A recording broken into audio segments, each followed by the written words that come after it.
You're listening to the 5-Minute Friday podcast episode of The Aligned Self. This is your host, Daniel Danovi.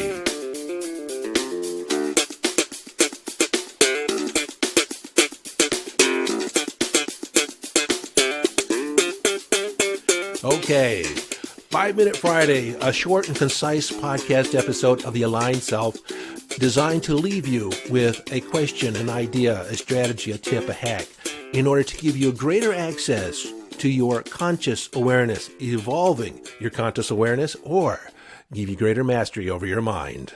Hello, friend, and welcome into this 5-Minute Friday. Today we're going to touch upon the idea or the question, how big are you living? Or in other words, how big is your concept of yourself? Now, I've spoken in past episodes just on the critical nature of our idea or our conception of our capacity. How much can we do? How fast can we move? What's possible? Our consideration of what's possible in our lives governs a lot of our behavior. And in some ways, it is influenced by the predictive future.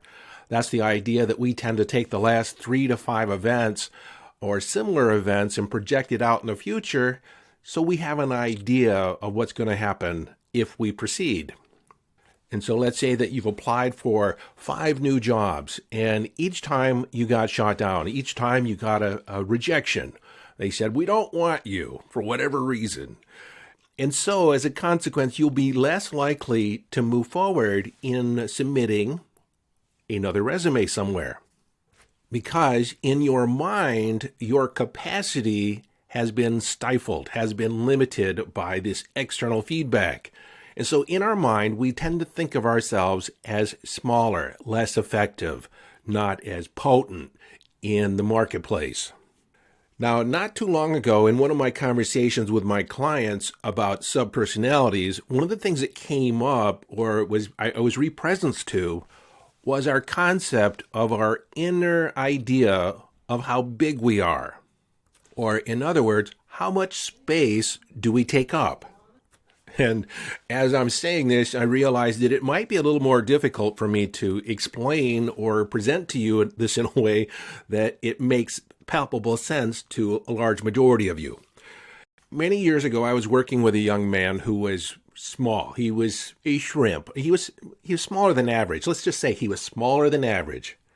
His mother was 4'10". His father had been, 5'4", 5'5". And so the predictable future for him wasn't that he was going to grow to be over 6 foot.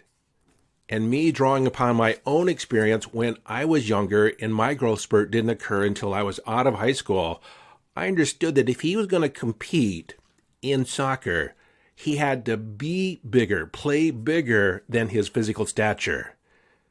And I told him, you're probably always going to be small, but it doesn't matter how big you are physically. What matters is how big your heart is.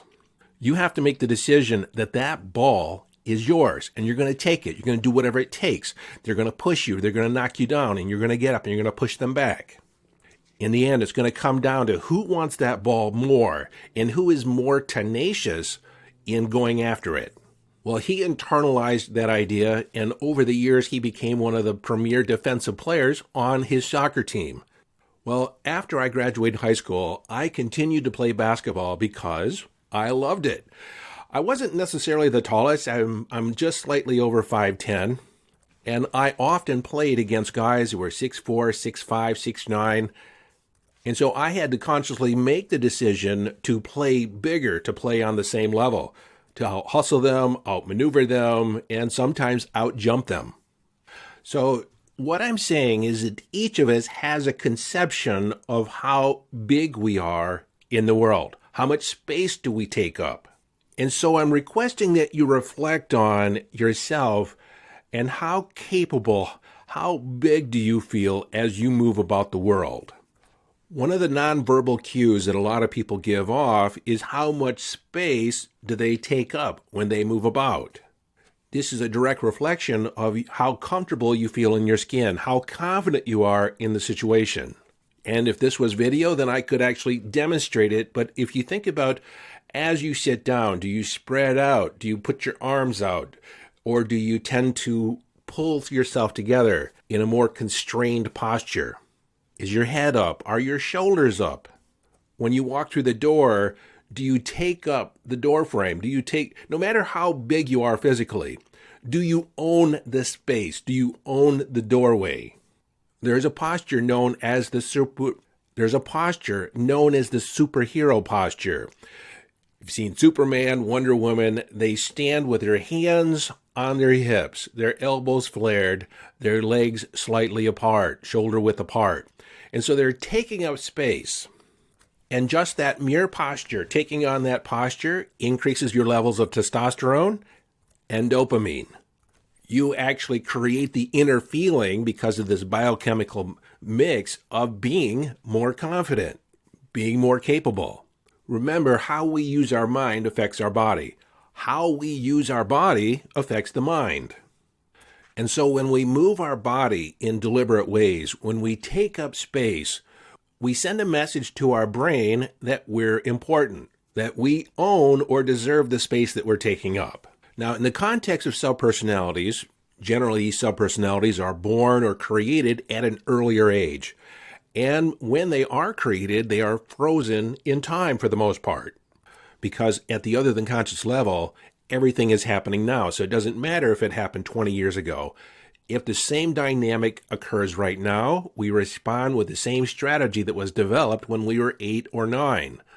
And in that conception of that subpersonality, you're a little kid, you're small. And so the client that I was referring to earlier, he was actually robbed. His phone was stolen from him when he was 8 or 9 years old by an adult man. And so there was a part of him that was born in that moment that he was at the mercy of outside events, that he was at risk because he was smaller. And so anytime he thought about himself moving in new arenas, in new ventures, when that fear came up, he felt like he was 8. He felt small. Now, in our conversations, he had talked about his mother and how dynamic his mother was, but how short of stature she was. She was like maybe 5'1", 5'2". But when she walked down the sidewalk, she owned it. She walked with an attitude like, don't mess with me. And over the years in my research on nonverbal behavior, when you look like easy prey to a predator, you're more apt to be attacked. But if you just give off the appearance, the perception that you're going to be kind of difficult to tangle with, not that you wouldn't be overpowered, but just that you would put up a fight, a predator will more than likely look to someone else, look to some easier prey. Now, with that said, if you're out walking around and you have your head buried into your phone and you're not paying attention to where you're going, that you don't have that situational awareness, well, you're actually opening yourself up to being preyed upon. So with my client, what we did is we grew up his size. We had a conversation with the 8-year-old and introduced the young man and said that I'm bigger. We're bigger now. And we grew up that 8-year-old in the mind of my client to where he felt bigger. He felt more capable. And my client asked me, how big do I conceive of myself? Well, I have to admit, it hasn't always been this way, but I've actually gone through an entire meditation, a process that I regularly go through to create myself as bigger. And you probably have heard the phrase, and now in the role that I play as a coach, when I work with a client, in my mind, I'm saying there is nothing that will come up that we cannot handle, that I cannot assist you in overcoming. In my mind, I say, and this is just in my mind, your ass is mine. There is no way you are going to stay stuck in a conversation with me. We are going to guide you out of it. It's going to be transformational. There's no way that you can present a resistance, any resistance to where we cannot overcome it. When I speak on stage, I want to command the room. I want the attention of each and every person in the room, whether it's 50 or 5,000 people. And so who I am, my message has to fill the room. One of the ways that I propagated this is through a meditation, and I'll just give you the framework of it right now. And so as I relax my mind, as I go inside, I call up the feelings of love and gratitude, and I hold those in my heart space. And then throughout my meditation, I allow that feeling to expand to every cell of my body until it's actually surrounding me as a bubble. I'm in a bubble of love and gratitude. And I think of myself as projecting this energy out into the world, and I'm contained within it. As I continue my meditation, I allow this bubble of love and gratitude to expand into the entire room, and then into the entire house. And then I circle the house that we're in, and I send love and gratitude to everyone in the house, everyone in my family. And then I allow this love and gratitude to expand even bigger. I become bigger. I generate even more love and gratitude to where I encompass the entire neighborhood, and then the city, and then the state, and then the country, and then the world. Virtually every time I do a podcast episode, and I don't always remember to do this, but it's in the background of my mind, is that I encompass you, each and every one of you, in all the 80 different countries that we have listeners, and I hold you in my energy field, in my perception, my conception of me as a badass manifester. One of the things I say to myself, I am the arena in which life takes place. Meaning that nothing happens in my life, nothing happens around me without my say-so, without my input, without my agreement on some energetic level. Because I am the stage, I am the arena in which every player shows up in. My love life, my relationships, my business, I am the arena, I am the cause, I am the active ingredient. Now, when I say arena, I'm not talking about a little stadium. Now, I'm thinking like the Dallas Cowboy Stadium that seats 80,000 people. And from this perspective, I am bigger than any issue, any problem that shows up in my life. I'm bigger, I'm a bigger person, I have a bigger heart than anybody else that shows up in my life. And so my question to you, and if you're listening to this, I want you to get something out of it that you can apply to your life. I want you to ask yourself, how big are you living? How big is your expectation? How big is your future? What would happen if you were to think of yourself in unlimited terms? In your relationships, you have unlimited love, unlimited joy. Or are you thinking of yourself that there are certain constraints or certain limitations that are just part of me being me? Or there's limitations given by where I live or what I'm doing at the moment. In any job I've ever held, I've always shown up bigger than the position. And most of the time, it's been evident, people have actually told me this, you deserve a bigger position, you deserve a bigger role. I forget who said it, but in the realm of acting and theater, it was once said there is no such thing as small roles, only small actors.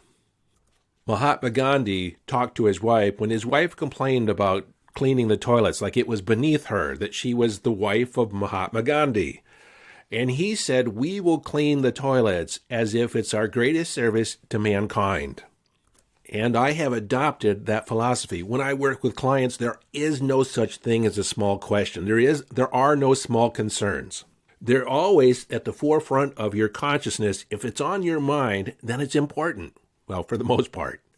We do have thoughts that aren't necessarily important because we have a thinking machine. We regurgitate thoughts. But if it's a concern of yours, it will remain a concern of yours until it's alleviated, until it's solved. And so in that context, because it's on the forefront of your mind, it's important.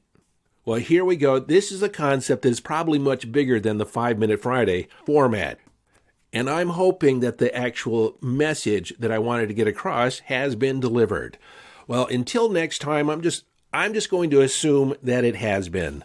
Until next time, this is your friend and host, Daniel Denovi, urging you to follow your bliss. Live your life from inner signals. Be inner directed as you engage in the epic adventure.